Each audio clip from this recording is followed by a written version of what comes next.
Hey Nathan, have you ever called 911? Yeah, I have. There's been a couple cases where I've had to do it. Emergencies have come up, and I've been, the one there responsible for making the call. And for whatever reason, they're always asking me if I want pho or pho, like, Oh, and are you other noodle sure that you dishes. are you sure that you were calling the police department? I definitely called the police department, but they really acted like they were a Vietnamese restaurant. So Oh. it, Hmm.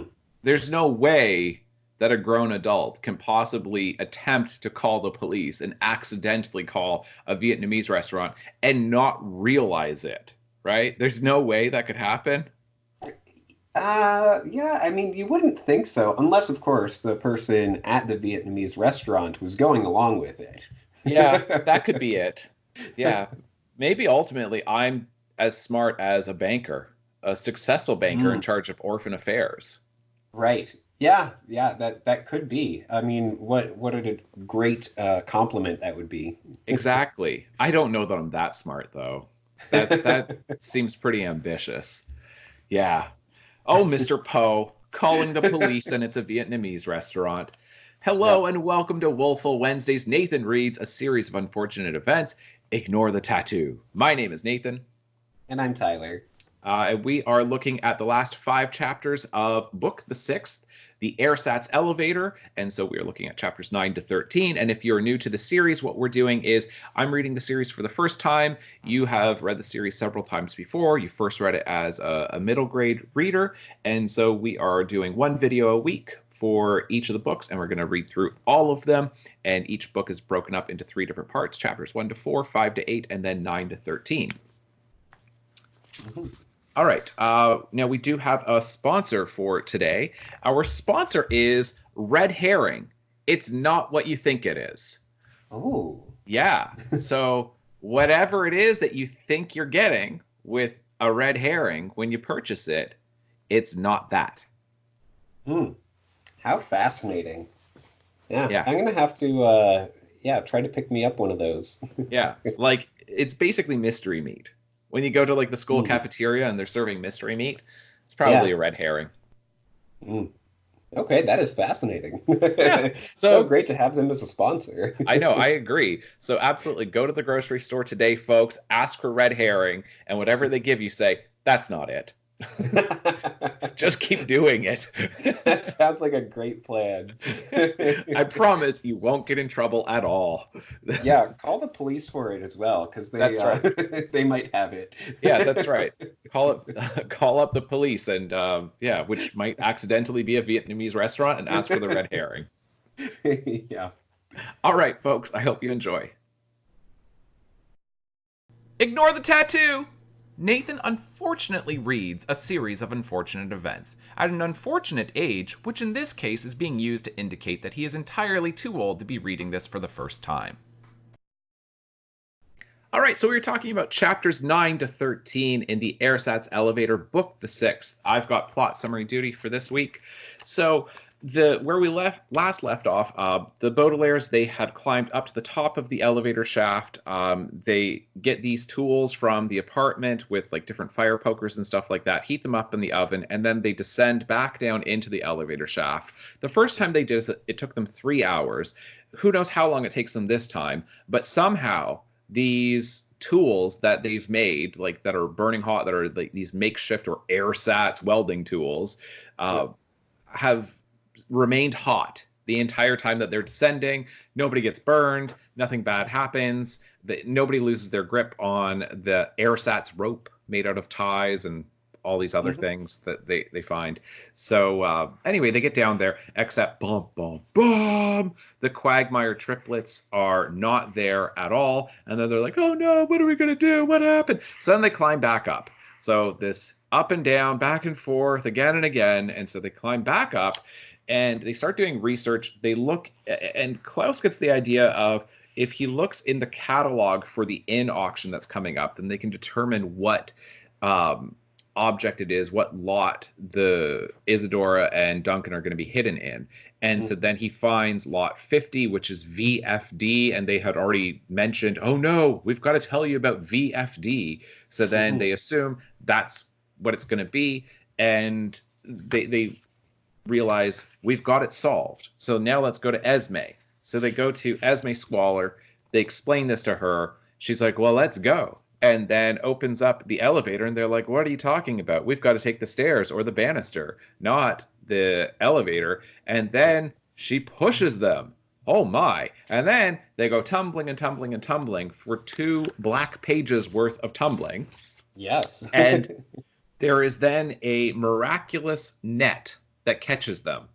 I was asking you before we started recording this part. I'm like, did we ever get an explanation of where this came from? And as far as I can tell, no.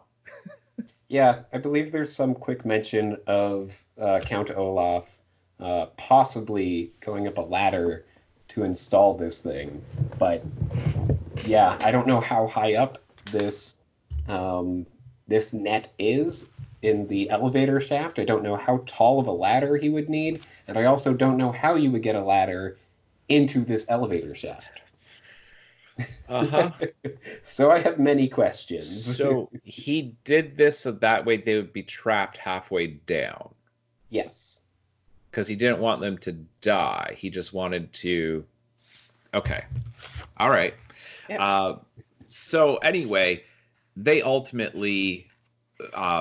like Sunny realizes that she can bite into the fairly soft elevator shaft walls, and she chomps her way up somehow. I'm assuming in the show it shows her doing this, in the Netflix show, because I'm thinking, how would you even show that? How would you depict this? Right. It's not described very well, but she chomps her way up the elevator shaft, gets the rope. She doesn't chomp her way down. She jumps down, right? Even though her siblings don't tell her not to do that. They tie it, cut a hole through the net, right? They do cut a hole, do they not? Yeah, they do. I think so. And anyway, then they go down on top of the cage. They exit that tunnel, and they come out, like they think that it's a dead end. It's not a dead end. They realize that it's ash above them, and then they pry and pry and pry, and then they come up. They're covered in ash, and then they realize that it's the site of a fire, and it is their actual home that burned down, the Baudelaire mansion that has that's in ruins and in cinders, and so that was a coincidence, I guess. Possibly. Like, just a coincidence, or is this more significant? I would say that it is more significant. Okay. I mean, I guess at the very least it's at the very least it's hinting at something. Yeah, it would make sense that if there's a secret passageway from 667, what is it, Dark Avenue? Is that right? Yeah.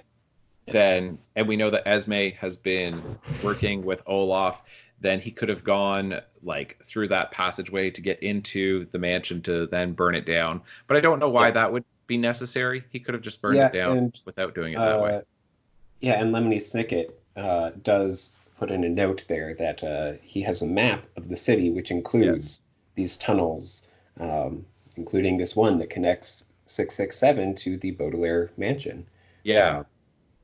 I legitimately don't want to have a home that has a tunnel to some skyscraper in some other part of town. And then it comes the up bottom of an elevator shaft. Yeah, from the bottom of an elevator shaft, and it comes up in like my fireplace, the bottom of my fireplace.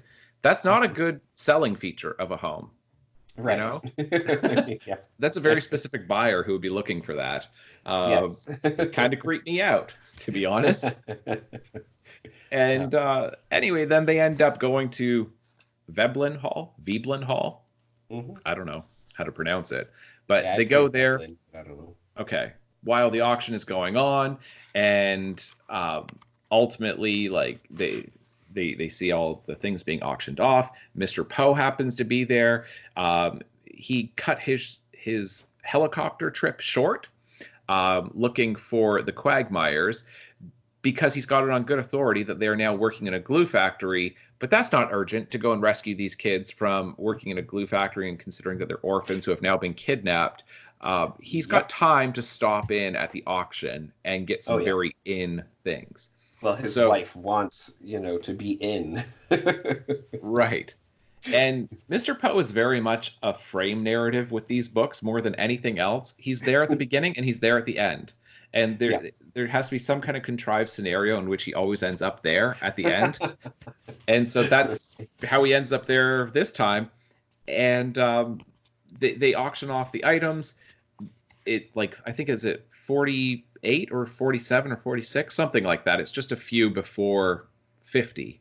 Then that's the red herring. Yeah, 48. 48. Okay. And they're like, that can't be it. And then 50 comes up and it's VFD, which ultimately the Baudelaires, they're bidding on it. Sunny ends up shouting out, what does she shout out? 2,000 or something? 1,000? She just says 1,000. Okay. So she bids $1,000 on this thing and it gets sold to them. They open it up and VFD stands for very fine doilies. And that's what it is. Very fancy doilies. Oh, I'm sorry. Very fancy doilies. Yeah. Which actually is mentioned as one of the in things back on page 120. Oh, okay. So it's, I did have a note there before, and that's why in the last podcast it was like, I think that this comes back in the end. So right. So a very discerning reader will catch that. Yeah. And so then what ends up happening is Olaf slips on the very fancy doilies and he gets a doily between his toes, his boots come off, and then they look at the tattoo and they're like, oh, he's not an auctioneer, he's Count Olaf. And then him and Esme run off. They realize that the Quagmire triplets, even though there's really only two of them, that whole thing is whatever. But they've already been carted off by the hook-handed man who was the doorman, and ultimately Jerome realizes that he doesn't have enough courage to help the orphans, the Baudelaires, go after the Quagmires. So he, I guess, abdicates his responsibility as guardian. He's just like, find a new one because I'm a coward and I still can't offer you a place to live, even if you're just going to stay here temporarily when you're not searching for them. He can't do that at all. Just get a new guardian. Yeah. And then Lemony Snicket definitely comments about him being a terrible guardian. An Ersatz guardian. Right. Yes. That's not a guardian at all. Man, he really doesn't use Ersatz correctly in especially these chapters. Yeah. Like he just doesn't. And that's okay. It's just funny. Yeah. All right, so I suppose we shall hop into it then. Yeah. Why don't you go first to chapter 9? All right. So my first note is on page 163, just the middle paragraph there. But the dreadful repetition of the Baudelaire's troublesome climb. Yes, Lemony Snicket. Yes. That's the majority of my note there. Is just like, yeah, it is dreadful. Why did you need to put it in here? Especially when so much happens in these last 5 chapters. Yeah. So much happens in the first 4 chapters. Uh-huh. And yet the middle 4 are just meh. So tedious. They're so tedious to get through. Yeah. Anyway, but my other note there is I like the callback to Violet believing it's a hallucination, Klaus believing it is a phantasm, and Sunny, what was it? Some combination of the two, which is a reference to how the Quagmires reacted when seeing the Baudelaires last time. Right. So I just like that. Yeah, that's a nice little connection. Yeah. That's a good point. Right. My only other note is on 173. There's a fun little joke here in the second last paragraph there. I've been skipping lots of lots. I like that. And then, yes, and here is where we get the reference to, would he hide them in lot number 48, an enormous statue of a scarlet fish? And it's interesting the way that it's, written that way. And then, of course, it's revealed to be a red herring. Exactly. Yeah. Very well done there. Yeah. And the thing is, I don't think that kids, not a lot of kids are going to understand that a red herring means a fake out. Right. Yes. And so this is probably their first time encountering it. And I don't even know what would happen if that's the effect. Right. If they're reading it, they don't know that red herring means something that you've mistaken as being more important than it is. Right. Yeah. Huh. That is interesting. Because he's playing with it, but I think he's Mhm. only the playfulness only works if you know what the original meaning is. Right. The fact that they get taken out in a red herring, in this giant red herring statue, Yeah. is really funny when you realize that VFD was a fake out, that Right. was VFD VFD lot was 50 the was red the red herring. herring, and the red Yeah. herring was the genuine article. Yes, Right? absolutely. And so it's a funny playfulness that he's enacting with that. Hmm. But I, like I say, I just don't know for a kid who doesn't know that. And for Yeah. books that are mostly making the assumption that kids will not catch these references and the references have to be given, it Mhm. seems strange because he does talk about red herrings in here, Yeah. but I really think it only works if you understand what the original meaning is. Right. Yeah, no, that's true. But yeah, I think that this is one of those instances where uh, the books work much better for adults. Yes. Yes. Yeah. This is one of the most significant instances of this. That there's been Hmm. little Yeah. minor ones, but this is so big to the book Right. that Yeah. this is really like the big reveal Hmm. to what happens with your climax. So Yeah. anyway, did you have anything else And yeah, for chapter 9? nope, those were my only notes there, I think. Okay. I've only got one note and it's at the very beginning, so that is on page 161. Hmm. And he says one of the greatest myths in the world, and the phrase greatest myths is just a fancy way of saying big fat lies, is that troublesome things get less and less troublesome if you do them more and more. People say this myth when they are teaching children to ride bicycles, for instance, as though falling off a bicycle and skinning your knee is less troublesome the 14th time you do it than the first time. The truth is that troublesome things tend to remain troublesome no matter how many times you do them, and that you should avoid doing them unless they are absolutely urgent. So I've just got my little note of there's that anti-sport attitude again. Yeah. I mean, Yeah. I'm a really, um, you know, avid cyclist. I love cycling, and falling is part of it. And I mean, I've had significant injuries from cycling. I mean, like a broken collarbone, like pretty Yeah. bad, um, like skin knees. Like skin knee is like an understatement of what I've had. Like I've had some pretty bad accidents, and and you look at any professional cyclist. Like I mean, one of the things, and this is just cycling as for instance, but a lot of people don't Right. know this about. Like, do you know why cyclists shave their legs? Because you know how they do shave their legs? Yeah. Yeah, I thought that that was something to do with wind resistance, or something, Only or weight. slightly. Only slightly to do with wind resistance. It actually is because they crash so often, and to tend to their wounds on their legs, then you're constantly having to shave the area in order to treat the wound.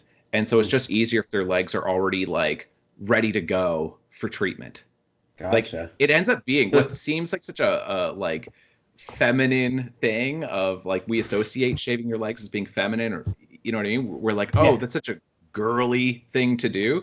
It's ultimately like really tough. You're like, damn, so you're just ready to crash and to have a wound, and you're like, treat it, I got to get back on my bike. And that's Right. the bigger reason why they do it. Hmm. um, yeah, I know. So anyway, I'm saying that cyclists are just like, if you said to a cyclist, oh, is it just as troublesome like the 14th time? They would say, no, it's just part of riding a bike that you do, especially if you're riding in a group. You are going to crash. Like it will Right. happen. And, Yeah. and like, I mean, you look at anybody else, like, let's say combat sports, they get punched all the time. There's no way that it's as awful as the first time they get punched. Right. You just get Yeah. used to it. I mean, I've played violent sports in the past. I've played football and baseball. I was, played catcher for a while. Like there's collisions at the plate, and Yeah. you know what I mean? And it's just like, oh yeah, the first time it's not really that fun, but then the more you do it, the more you, like in football, the more you hit or get hit, the less it bothers you. Right. And Yeah. but this attitude, like I say, I can't think of this as being anything except for sports and exercise, and it's painful to exercise. It does. Hmm. It's a if not painful, there's discomfort. Right. And there's this Yeah. attitude of if it's not comfortable, then just don't do it. And people who do something that ends up resulting in discomfort are foolish. And Right. it's a funny thing that Snicket does, because I'm catching this again and again, that there is this anti-sports athletics attitude in these books. Yeah. Yeah. No, absolutely. Um, yeah. And that's all that I had for chapter 9. All right. Cool. Did you want to say yours first for chapter 10? Sure. All right. So the first one that I have is on page 181. This is before you get into the 2 black pages of them falling down the elevator shaft. So this is something that I would not have noticed until I published my first novel, where I just have my note here that this is a nice use of formatting to end the page, because it says at the bottom of 181, I'm sorry to say it was too late. We'll take the elevator, she said, as the doors slid open, and then with one last smile, she swept her arm forward and pushed the Baudelaire orphans into the darkness of the elevator shaft. Okay, so she pushes them, and that is the very last line of the page. It's not like the page ends up here, like there's a page break and then it goes to it. So I'm looking at that going, they had to have that exact number of lines in order to make that work as far as formatting. And like I say, before I was like getting my novel to publication, I never would have thought of that, but I went, they really had to think through that, of exactly how many lines do you need to have to bring that to the very bottom of the page, to then turn it, and there's you just got the 2 black pages, and then you turn again, and then he says sometimes words are not enough. Yeah. And I just thought, like that would have taken some editing to get it to that point, because I don't know that he, and even if he initially had the exact right number of lines, because he knew how they're going to format it by this point, right? That he understands the font and how many lines they fit on each page and all of that based off of the words. Even if he knew that, that's provided that there's going to be no changes made to the first like 6 pages of this chapter, but there still would have been changes. Yeah, and then you also have the illustration, which would have needed to be put in as well for the beginning of the chapter. Good point. Which I'm sure had some effect on that as well. Yeah, I wonder if that's what they did in part. They just changed the size of the illustration to make it work better. Yeah. That could have been. I don't know what the answer is. I just know that that was very intentional, and it took some work to get it just right. Absolutely. So, yeah, for all our talk about, potentially, or for all our talk of Daniel Handler doing overwriting, in this instance, then it can be that where you need to fit in just a little something to make a line a little bit longer. Absolutely. And yeah, it is very well done. Right. And I love the image of just 2 black pages facing each other. It's so fun. No, it is cool. It's a nice little feature. I like a lot of books that play with the text like that and play with the format and structure of a novel. And this has been done for literally hundreds of years. So he's not doing anything new in publishing, but for kids, it's maybe one of the first times they've ever seen it. Yeah. And so it's probably, and I'm trying to think of it this way. I was thinking about this when I was reading through this, and I'm like, if these books act as a gateway drug to better books, not better, let me back up, more sophisticated books as as the readers mature and getting into longer, more complex books. But if these books are instructional and didactic in that way of teaching kids, this is what you can do, and here's the structure and format to a novel, here's how you can break with that structure and format and do some playfulness with the text. If that opens up kids to understanding that books can do a lot of things that they maybe don't necessarily think books can do, then that's a good thing. Because at first my attitude was kind of like, you're not impressing anybody. Right. Do you know what I mean? Because just like, like if you're a big reader, you've seen this plenty of times before, so it's nothing new. And it's like, is he really doing anything that original or clever with this? And it's like, probably not. But as far as the function For kids, it comes across as being novel, as this new thing. I can't believe that you could do that in a text. And for that reason, I think it's effective. Hmm. Yeah. And then even his description of that, sometimes words are not enough. I Yeah. think it works really well.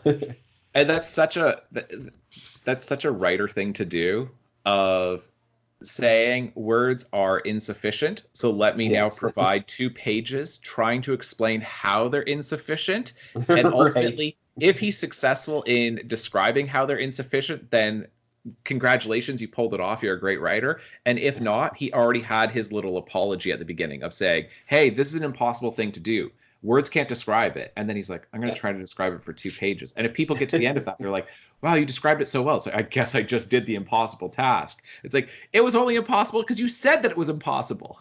Right. Like, you set yourself up. Yeah. So it's like somebody who gives a speech who asks themselves a question. You might be wondering, and then they just ask the question Right. they want to answer. That's effectively what this is doing. Yeah. It's not a bad technique. It's a funny one. Yeah. All right, my next note is on page 188, and I guess the bottom of 187.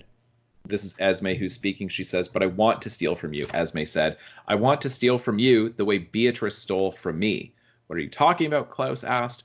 You're already unbelievably wealthy. Why do you want even more money? Because it's in, of course. And so you get this mention of Beatrice, and Beatrice stole something from Esme. And so you get this connection between Olaf and Esme and Snicket, with Snicket's, departed Beatrice, his beloved departed Beatrice. And so it just gives more, I don't know, evidence that there's something more going on here with the reason why he feels compelled to tell the story of the Baudelaires. Yeah. Yeah, no, But I agree. Uh, all of the connections here, it's really setting up that this is a larger world with more stories going on than just what's happening with the Baudelaires. Um, yeah, but the timeline's yeah. all messed up now, because is it the last book, The Austere Academy, where he says that they never go back there again? Hmm. Yeah. Then it seems like he's writing after they're dead, that this is Right. taking place way, way in the future. And then you're like, wait, if you're writing, the Baudelaires, this stuff is happening here, and you're writing way in the future, talking about what happened way back then to the Baudelaires, Yeah. then wouldn't Beatrice be way over here in the future with you, Snicket? How is she all the way back here with the Baudelaires? And she was already an adult woman, presumably, because she stole something from Esme, who's an adult woman, and presumably that's not a child who Right. stole something from her. And she kind of talks about Beatrice in such Yeah. a way that she can't get back at Beatrice. So instead, Hmm. she's getting back at the Baudelaires. Right. You see what I mean? Like, she's Yeah. not saying, oh, I want to get, like, Beatrice did this, so that's why I'm doing it. She's saying, Beatrice did this, so that's why I'm stealing from you. She stole from me. Right. And Yeah. Yeah.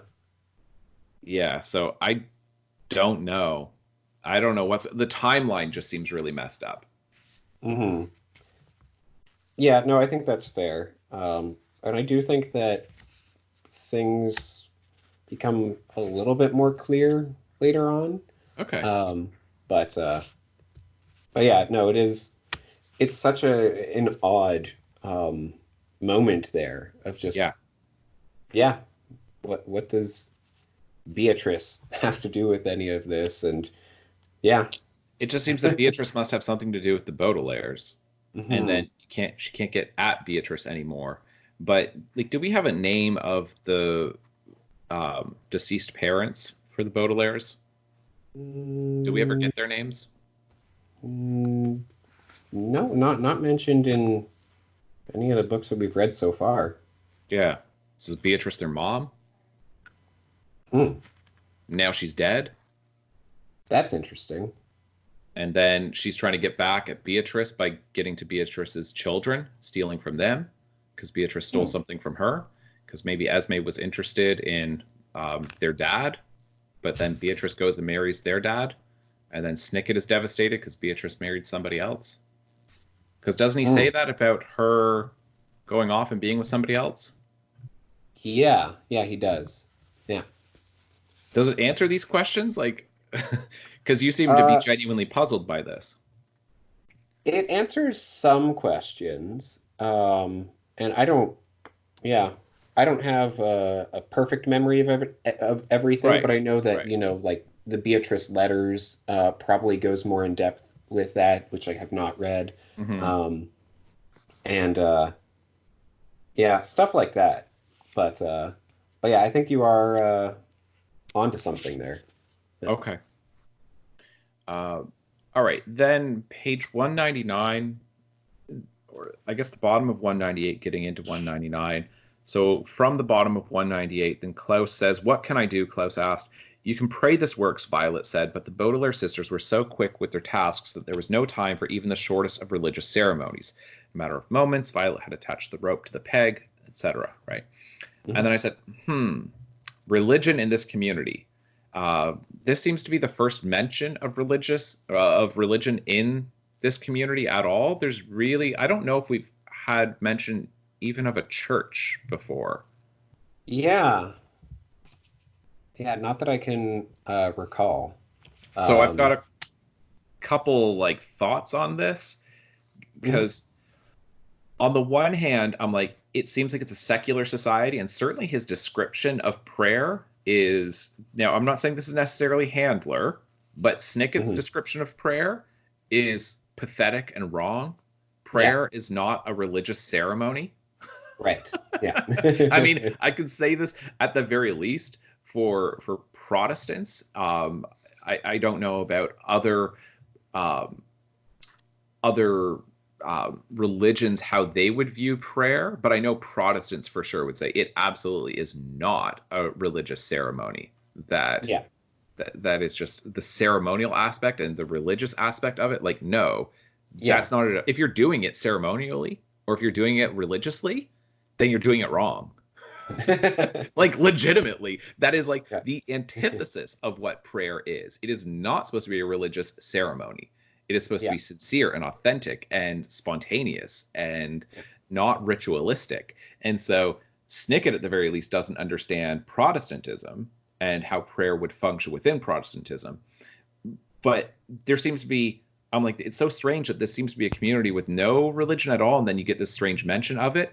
And then beyond that, you also have got this, like, the way I'm thinking about it, I'm like, these books functioning as neo-Victorian literature, where it's essentially the Victorian era but projected into the future, Mhm. then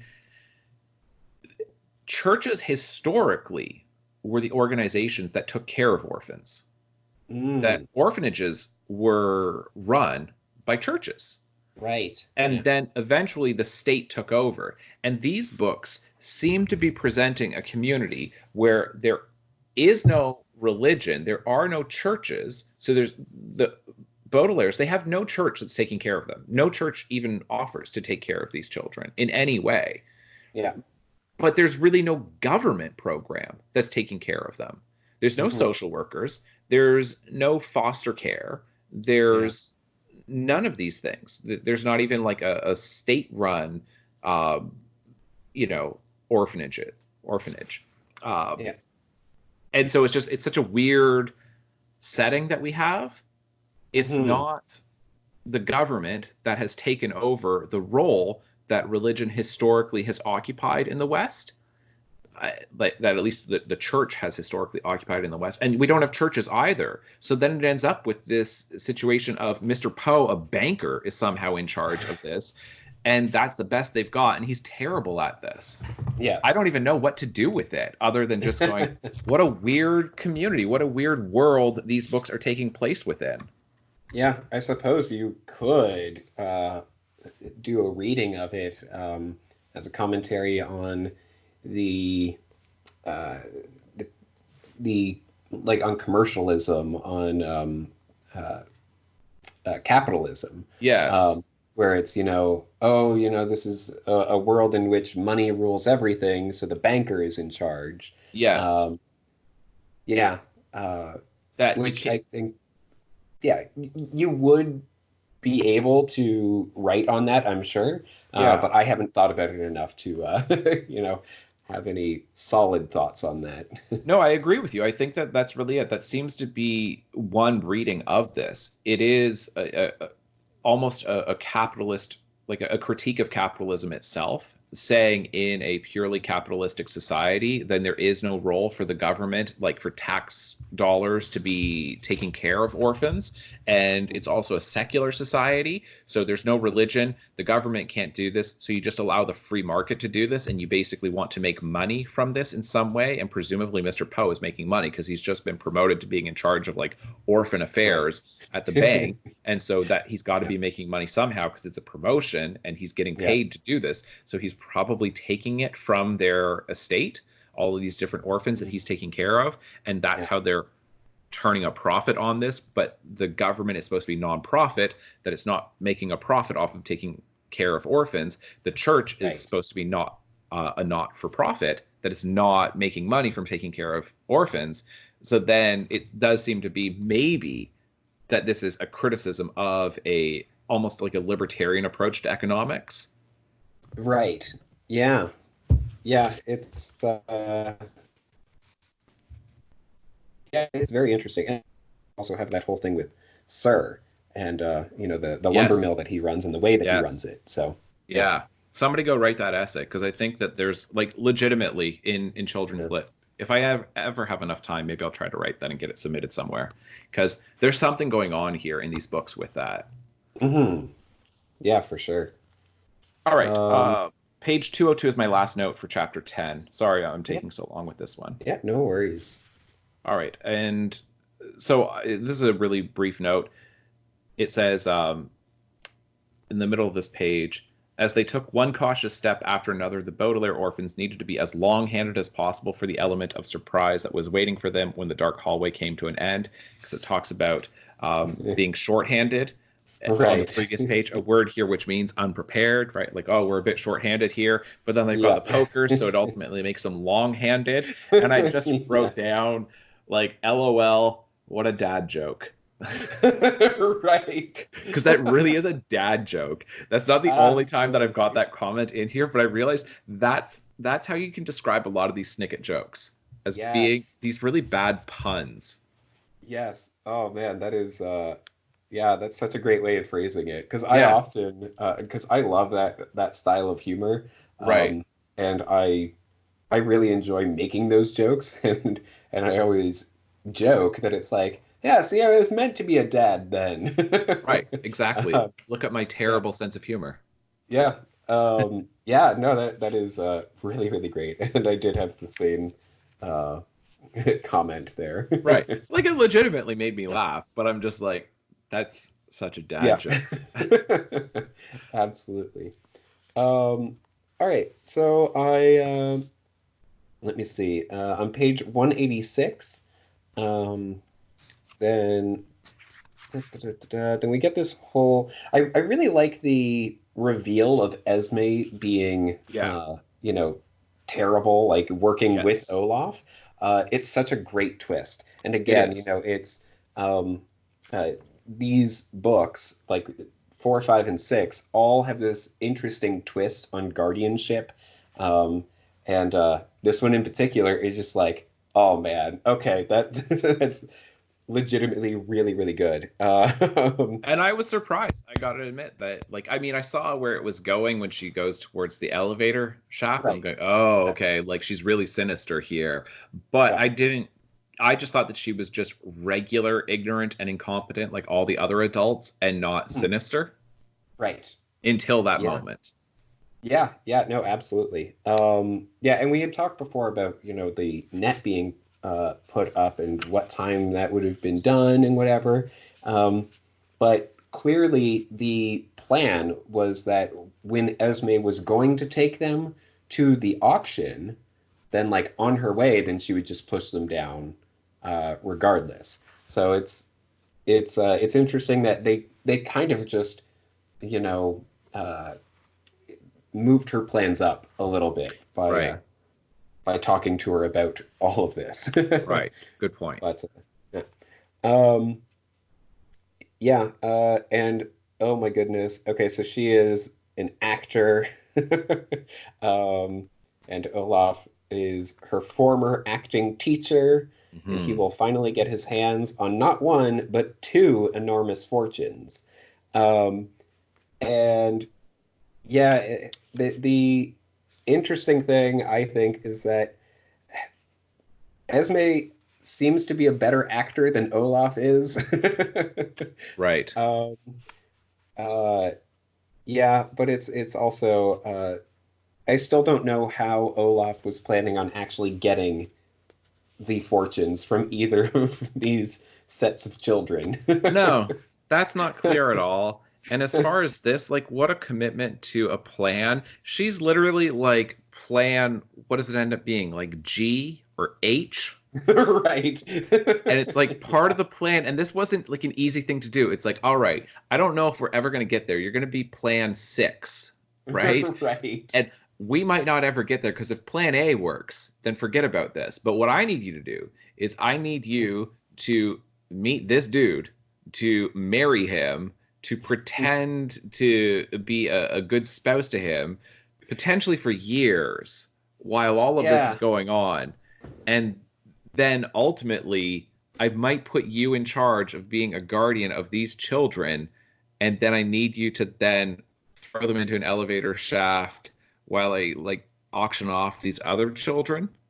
Yeah, Like, it's really what? unclear as to how long Olaf had any of these plans, whether they are, brand new, like that he's coming up with them on the fly between these books, but he seems to have some foreknowledge of where they're going to go and all that. Yeah, I mean, certainly in this case, then, Esme would just be like, "Oh, we were just offered the orphans, and yeah, we decided to take them, so, you can, uh, yeah, we can work together on this." But you would think that Esme would just be able to divorce Jerome, take custody of the right, Baudelaires, and right. then she would inherit the fortune, right? Well, I That guess she that's wouldn't. what I'm Yeah. that's what I'm saying is that I mean, I guess maybe her marrying Jerome wasn't necessarily part of the plan, that he just came to her at some point. I'm looking at it again because she just came to like he came to her at some point, Olaf did, and said, "Hey, here's what I want you to do." And then she's like, "My former acting teacher, I'll do anything for you because you're a genius." And Right. but she apparently like has been in this loveless sham marriage for a while Yeah. and is perfectly fine running off with Olaf at the end here. That like Yeah. she she becomes incredibly wealthy, or she already was incredibly, I don't know at what point she becomes incredibly wealthy running these auctions, Hmm. but it seems like wealth is the most important thing to her possible. She's already wealthy, then she runs off with Olaf, and Olaf seems to have no wealth. That's why he's Right. trying to steal it from these children. Yeah. And so she's abandoning all of her wealth with that penthouse apartment and everything that she has there, all of Her the status possessions. as the sixth most important financial advisor. Exactly. Yeah. To run off with him into what, abject poverty? Because he's a genius? Yeah. I don't know. She is an odd one. I guess it has to do with Beatrice. Yeah. Okay. Um, yeah. All right. So my other note is Sunny climbing up the elevator shaft with her teeth. Just okay then.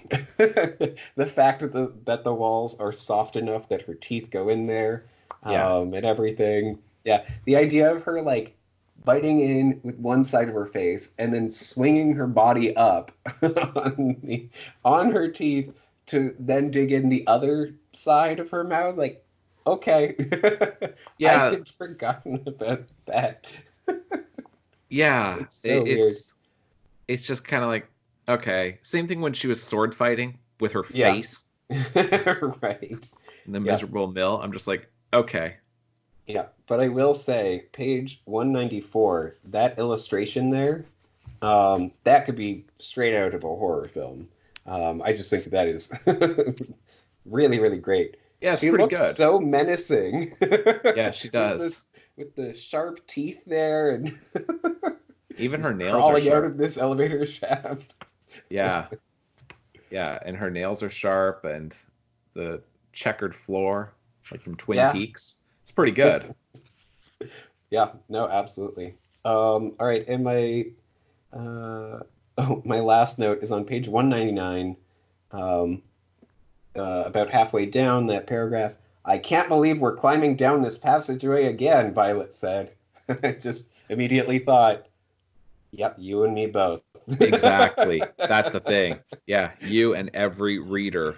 Man. Yep, I can't believe you're doing this again. exactly. Yeah, you and every reader, Violet.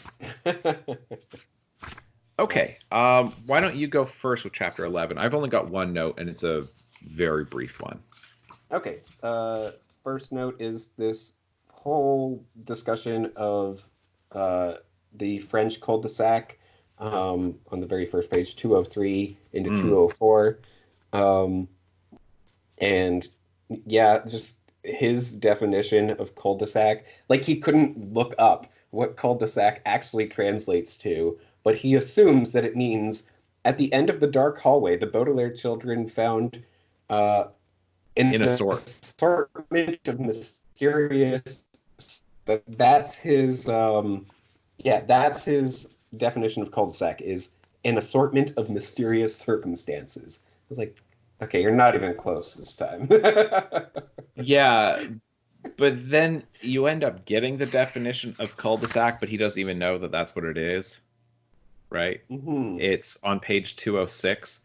Then it says that's not what I'm worried about, Klaus answered, poking the wall with his fire tongue. I can't find which way the hallway curves. I think we might be at a dead end. A dead end, Violet said, and poked the opposite wall with her tongue. It can't be a dead end. Nobody builds a hallway that goes nowhere. Uh, and then at the bottom of 206, this is Klaus speaking, and there's no door or stairway or curve or anything. It's a dead end, all right. There's no other word for it. Actually, there's a French expression for dead end, but I can't remember what it is. So it is in there, but Snicket can't even recognize it. He knows that, like, Klaus says that. He's like, I know there's a French word for dead end, but Snicket doesn't even make the connection between that. He doesn't go, oh, right, that's what cul-de-sac means. Now I remember. Right. So Yeah. it's, I think a lot of it, to me, some of my favorite comedic moments from Snicket are when he is just, his stupidity just comes out to the foreground like that. Yes. But it's not just stupidity, it is so much misplaced confidence in his own intelligence, this Yeah. self-importance. And it's just, I'm going to impress you with my knowledge of French, but then Mhm. he doesn't know French, but he still thinks that he's impressing the reader. And then the reader's like, even I know what cul-de-sac means. And so then Right. yeah, it's just this buffoonish character.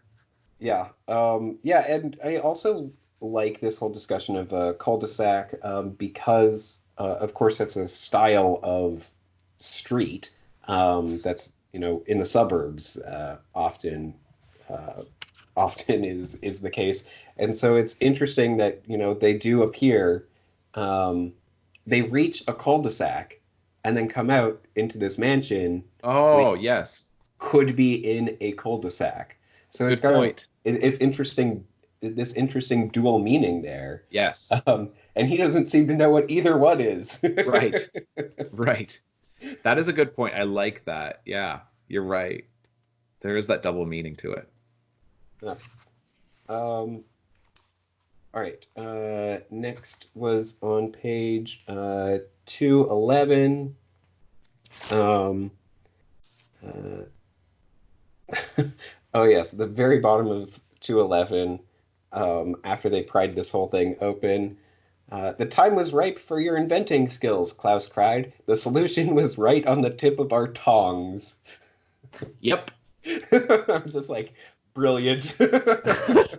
Okay, and I have eye roll. Okay, because this Yeah, is another dad joke. absolutely. So if that's your thing, then like, because that is definitely like a dad who's doing that with like tongs. He's like, right on the Yes. tip of our tongs, huh? You get it, kids? You get it? It's like, yeah, there's not much to get, Dad. Yep. Um, all right. And then,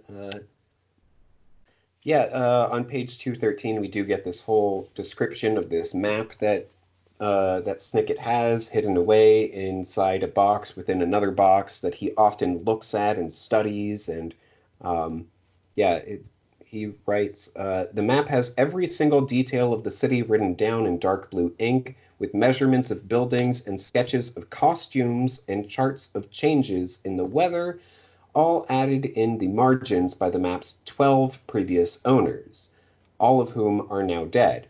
Okay, so Lemony Snicket is the 13th owner of this map. Um, and there is this reference to costumes, Hmm. which, as we know, are used frequently by Olaf. And yeah, so it's just kind of interesting that we're getting, these weird connections.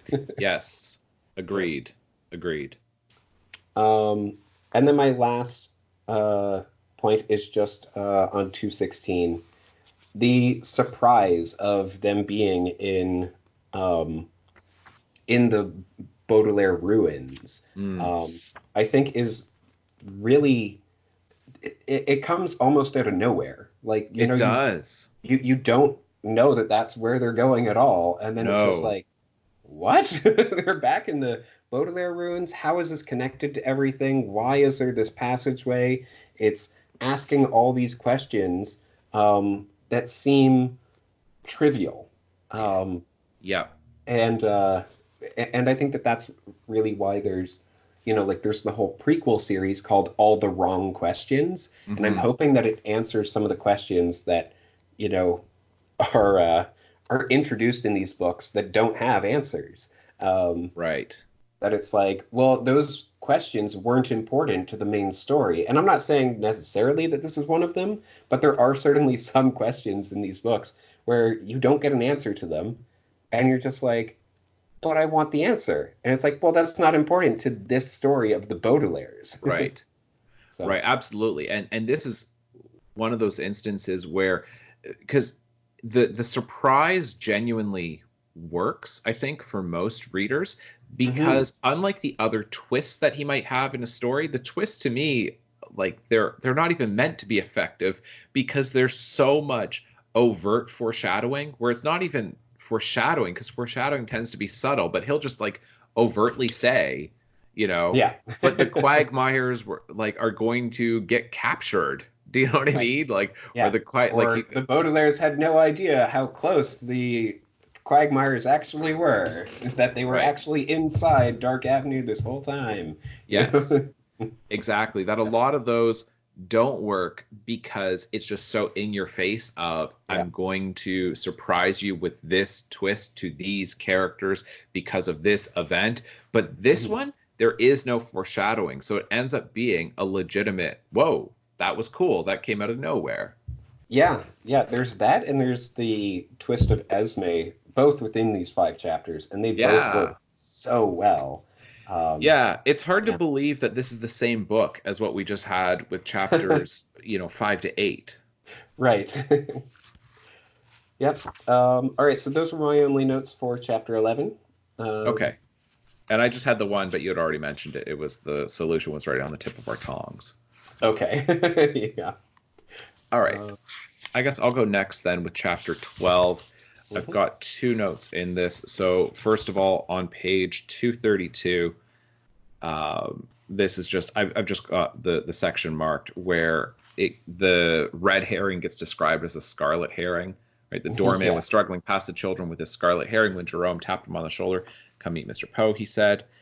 Um, and then let me think. I think I had another instance of that marked.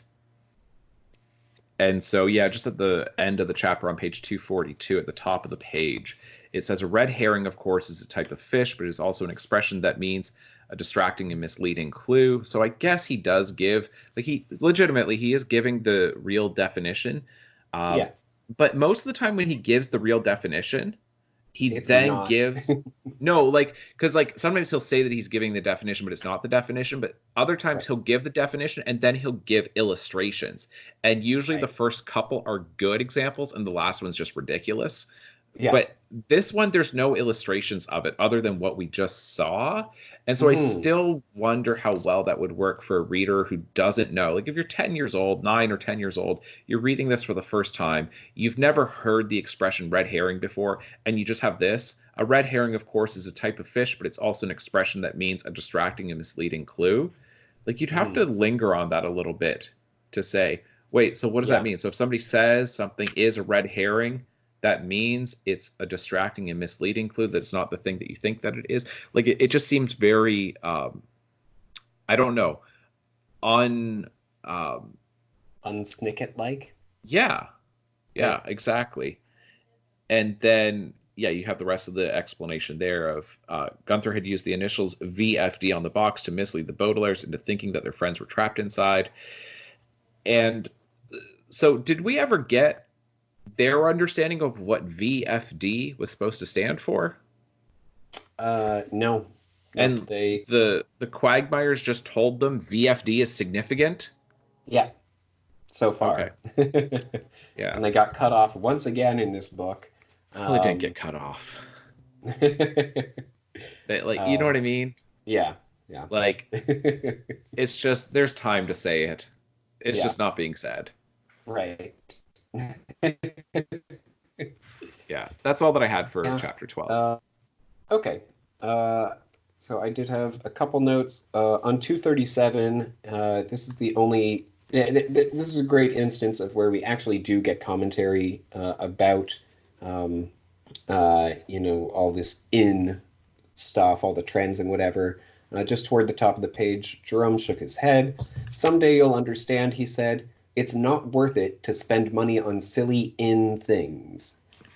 So there is that commentary. There is. And I feel like that's minute enough that it's like it's not a direct uh, I guess, attack on following trends and all that. In that, there's no like long-winded explanation about how awful it is or anything. It's just a one-off comment from Jerome, who is not the best person anyway. Right. But yeah, there is just a little commentary there. My other note is on 241. Um, uh, yeah, that the Mr. Poe. Um, yeah, I have. He says, I have reliable information that the Quagmires are in a glue factory, not inside a cardboard box. Okay, I don't know how you got that information or why you believe it so strongly and why you're not there and all of this. And then Sonny gives the box another big bite with a loud shredding sound. It split right down the middle, and the contents of the box spilled out all over the stage. Um, yeah, all these very fancy doilies. Yeah. Yeah. um, yeah, I don't know. I guess my only comment there was just on Mr. Poe Right. being so obsessed with this idea of, oh, they must be in the glue factory because I got a tip about it. And it's like, yeah, just like the tip that they were in the mountains, which apparently they were not. Right. It almost makes me wonder if Count Olaf is giving false tips, um, which would be very in line with his schemes. Right. Yeah, Um, absolutely. I just wanted to add to that section before where he said that that's like too much to spend on silly things. Where I forget exactly what page is that on. on 237. Yeah. On Oh, silly in things. yeah, because it's the he says someday you'll understand it's not worth it to spend money on silly in things that are trendy or fashionable, right? And don't you think though that this is a conversation that children have with their parents all the time when Yes. a Yeah. kid is trying to explain to their parent that this toy or this gadget or this, piece of clothing, light up running shoes, a shirt where it's got like I don't know what they're called, but the things where you can like run it up and down and then it Oh changes yeah, what I don't even know how to the describe that. sequins or whatever. Sequins, yeah. All of that stuff, fidget spinners, whatever it happens to be. Then Yeah, kids insist that it's so important that their parent buy it. And then their parent says, yeah, no, just because it's trendy right now, it's like, but it's a silly thing. But then I think for a lot of kids, then they feel like their parent or their parents then spend money on what kids think to be silly, trendy things. mm-hmm. Do you know Yeah, what I'm talking about? That parents will spend money on things that kids just see no interest in, yeah, whether it be, different devices or appliances for the kitchen yeah. or, like throw pillows. You know what I mean? Like, Man, I hate throw pillows so much. They're so pointless. yeah, I have like a whole argument sham on covers and bed skirts and, that. Right. guest towels and fancy like um china or whatever for company that you never use, but it Right. costs a ton of money, and having like fancy glasses, or these are like wine glasses, you can't use them unless you're having this beverage, and they'll spend money on stuff that I think children look at and go, it just sits there, you don't even play with it. Right. Right? Like you never use it. It's like this thing might be silly and trendy, but I legitimately will get really good use out of it. And that is a Yeah. debate that happens where I think adults are chasing trends in some ways. And that's Hmm. how kids look at it. And they're like, you're wasting your money on silly, trendy things. And then you're mad Yeah. at me because you think that I want to spend my money on silly, trendy things. And Right. there's just this divide between the two of them. Yeah. Yeah. No, absolutely. Um, yeah, that is really interesting that of course, this is in a children's book, but Right. the children are being told, someday you'll understand that following trends isn't the important thing, but everybody in this at this auction is following trends. Exactly. And Yeah. the thing is, but from the child's perspective, they're right and the adults are wrong. And Hmm. Snicket does this again and again and again. He is taking the children's side in an Yeah. argument and trying to show that adults really are wrong, children really are insightful, and because the kids are right. They should. That is something that Mr. Poe should spend money on. And Hmm. Yeah. I don't know. I just think it's one of those things of like a kid when they're younger, whether like you go back to like the 1970s, you got to buy me these original Star Wars action figures. You know what I mean? Right. And it's like, well, if you kept it in the box, then it actually could Yeah. be something that's worth money, right? Yeah. Absolutely. Anyway, it's just one of those Yeah. those arguments that happens every store, everywhere, every day between Yeah. parents and children. Yeah. Um, all right. So hopping into chapter 13 then. Yep. Um, I suppose I shall go first. On Sure. page 249, um, then we have the whole issue of Count Olaf running away, and Mr. Poe, egad, Mr. Poe cried, we can't let that dreadful man escape for the sixth time. I really appreciated that. Yeah, It's like, oh, so he's keeping track of how many times Count Olaf has escaped. And isn't it ridiculous that he has that's escaped right. 5 other times? And oh my goodness. And I think um, that is the correct utterance at that point. If somebody's escaped 6 times for violent and financial crimes, I think you should shout out, "Egad!" right. Absolutely. Yeah. No, I just, oh man, I really, really love that. And of course, the banker would be the one keeping track of how many times Count Olaf That's had right, escaped. counting it. And I love the fact that he's got financial crimes in there too. Yes. Violent and financial crimes, right? Six Yeah. times he has committed financial crimes. Absolutely. All right, next on page 256. Um, yeah, then we get the discussion um, between Jerome and the Baudelaires. Actually, just before that, like in the middle of the page, Um, yeah, then Sunny has this comment of, and we don't want to forget about everything else either, like the underground hallway that led to our ruined mansion and the real meaning of VFD. Um, and then, yeah, my sister is right. Klaus said, we have to track down Olaf and learn all the secrets he's keeping from us. We're not going to track down Olaf, Jerome said, shuddering at the thought. We'll be lucky if he doesn't track us down. As your guardian, I cannot allow you to try to find such a dangerous man. Wouldn't you rather live safely with me? And this is actually a really great turning point in the series where theoretically, like they do still have a living guardian Yes. um, who wants to take care of them, but Yes. it's because of their friends who are now in trouble because of them, essentially, um, that they are like, well, we need to go after Count Olaf. Yep. We need to flip this on its head and start chasing after him. Um, yeah, it's a really great turning point. Yes. This is Harry Potter, Hermione, and Ron Weasley all saying that we're not going to finish our 7th year at Hogwarts. Is that right? Their 7th year.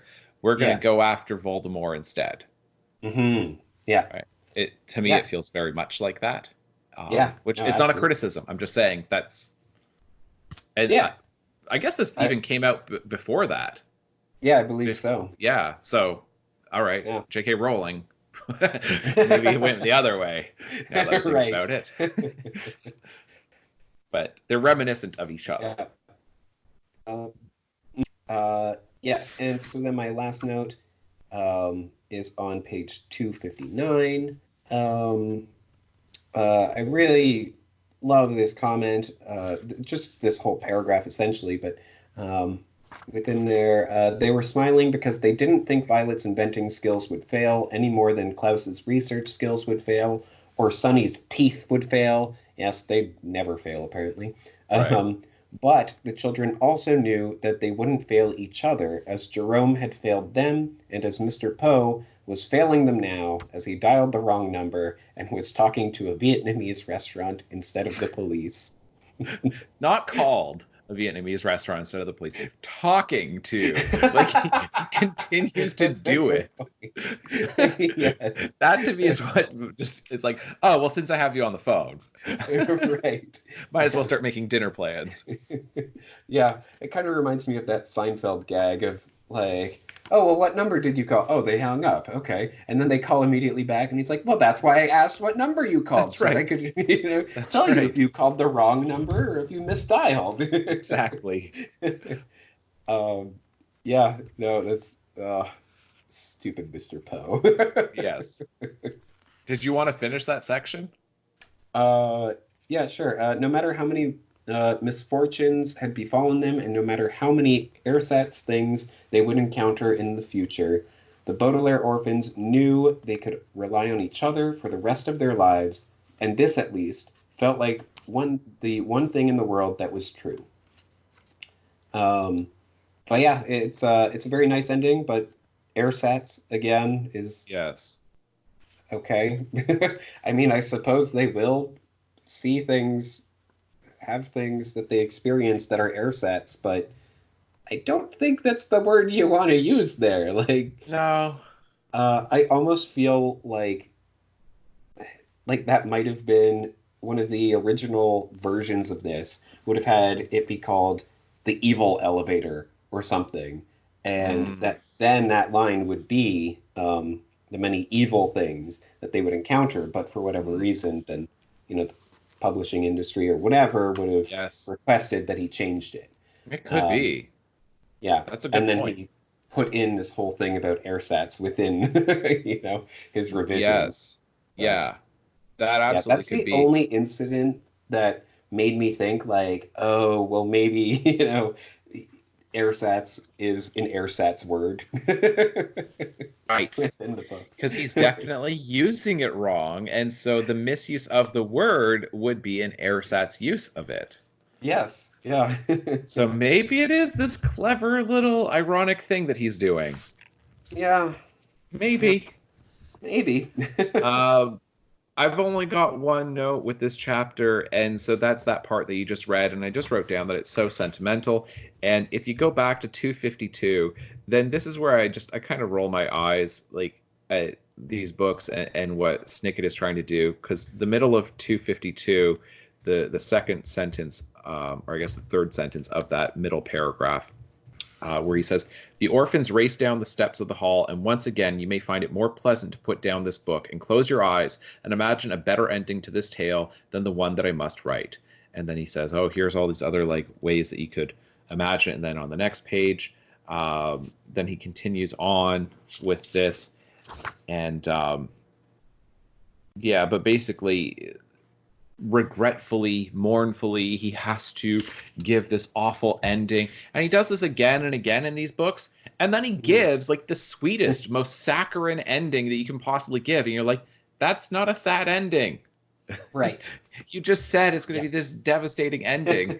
And then it's like, well, these unfortunate things happen, but then they ultimately have each other, and this will last forever. And isn't that the most important thing in life? And let's keep our priorities straight. And Right. it's just like, okay, I I get it. It's just these books end up, as much as he's intentionally signaling to the reader of like, ooh, you know, and even the series, look away, look away. It's like, Right. yeah, but they're not dark books. Yeah. Yeah, no, I agree. I do think that in some instances, then he's referring to the end of the entire story and not Okay. just of the individual Okay. book. Um, but yeah, it is a good point that it does turn It's on like, its oh, head very yeah, he's quickly like, oh, there. I don't want to write this. It's so awful. It's so awful. And then it's like they loved each other forever. Hmm. Right? To say, like, oh, if you don't want to read the ending because it's so awful. And then it says, you know, no matter how many misfortunes had befallen them and no matter how many Ersatz things they would encounter in the future, the Baudelaire orphans knew they could rely on each other for the rest of their lives.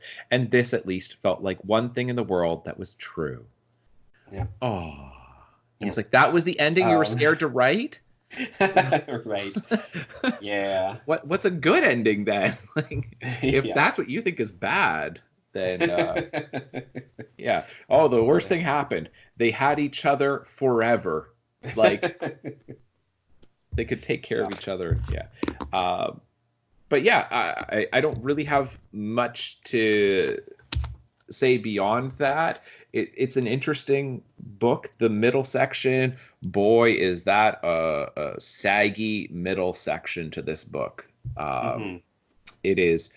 It's just no good at all. This book Yeah. really should have been 200 pages or so, like the other ones, and those middle chapters should have been cut way down. Yeah. And you know, having like 25-page chapters again and again and again when there wasn't the story or the asides or anecdotes to justify that. Yeah. um, I don't get it.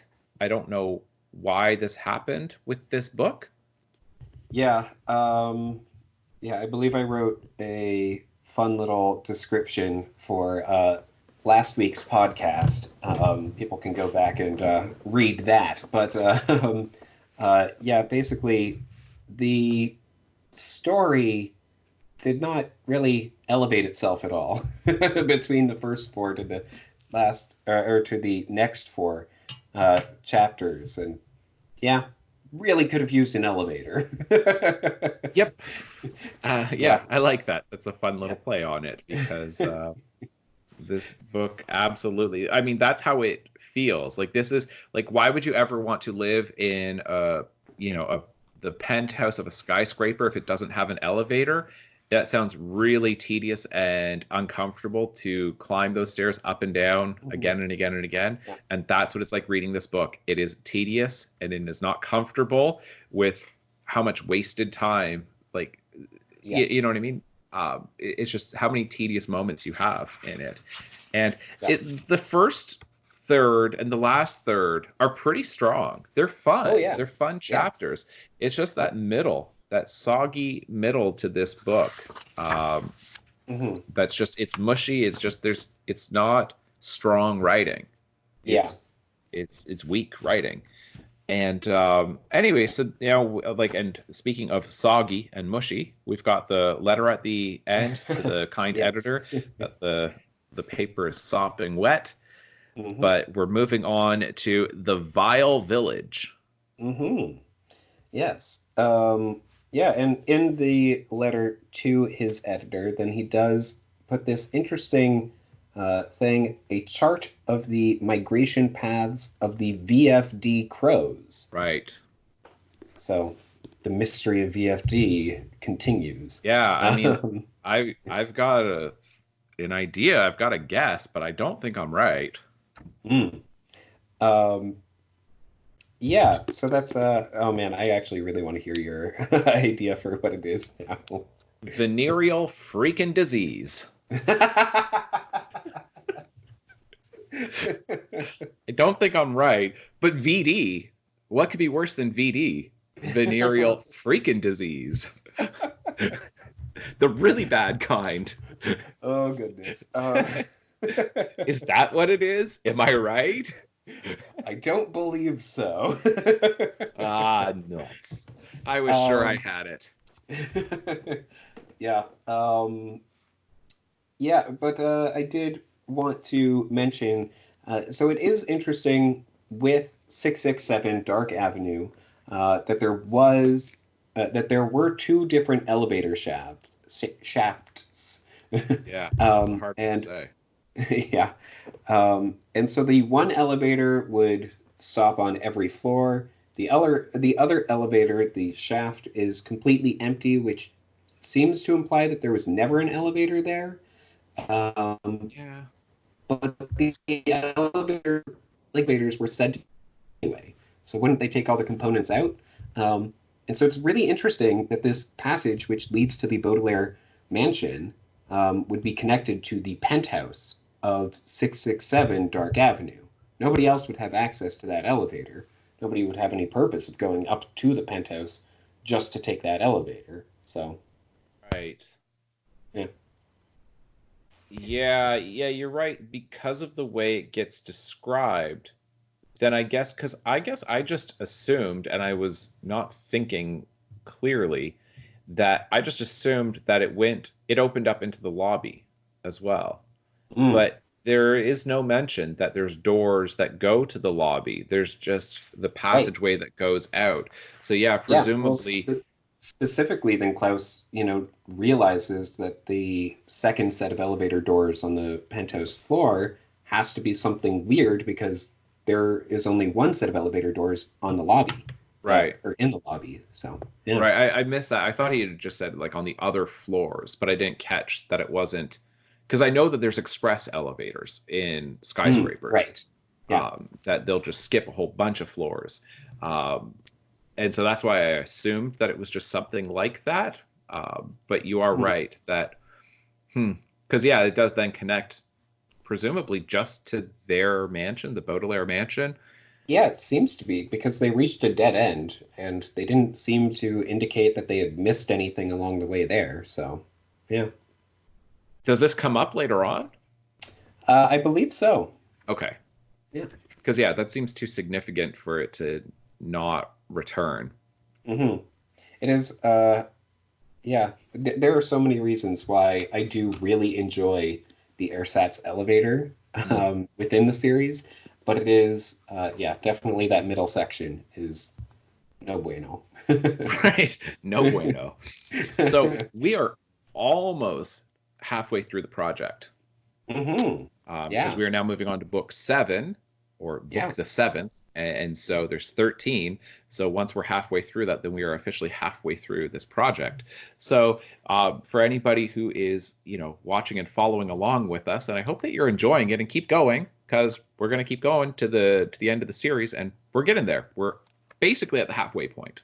Yeah, and hopefully I won't have any more lights burn out during the recording. Right. Yeah, I thought that happened. Yeah, now I just look very Two-Face-esque Oh, here. that's my lighting all the time. All the time. Even lighting is out. That's right. It's out. Yeah, you need to have just, illumination on one side, darkness on the other. Yes. Yeah, it's It's the thing to do. It's very what is it? Harvey Dent. Yes, absolutely. Yeah. All right. Well, yes, we will be moving on to the Vile Village, which is, as far as I recall, it is very good and does again mark a significant shift in the series, I would Okay. say. So, yeah. Well, great. All right. Well, I'm looking forward to it. All right, folks. Thank you so much for watching, and we'll see you next time. Bye. Bye. Ignore the tattoo!